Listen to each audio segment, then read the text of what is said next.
राष्ट्रवादीचे प्रदेशाध्यक्ष सुनील तटकरे यांची आज पत्रकार परिषद असणार आहे। दुपारी 2:30 वाजता ते दिल्लीत पत्रकार परिषद घेणार आहेत। तटकरे नाराज असल्याच्या चर्चांच्या पार्श्वभूमीवरच ही पत्रकार परिषद होणार आहे। तर एक महत्त्वाची आणखी एक घडामोड समोर आलेली आहे।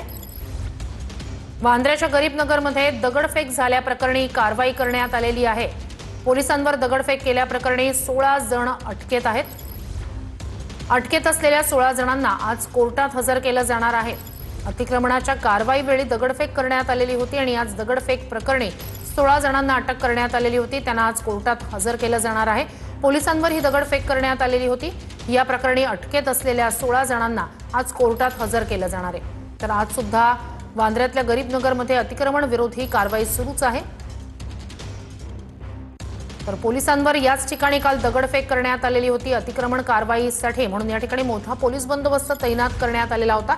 मात्र त्याच वेळेला काही जणांकडून या ठिकाणी असलेल्या पोलिसांवर दगडफेक करण्यात आलेली होती। त्या प्रकरणी 16 जणांना अटक करण्यात आलेली होती। त्या 16 जणांना आज कोर्टात हजर केलं जाणार आहे।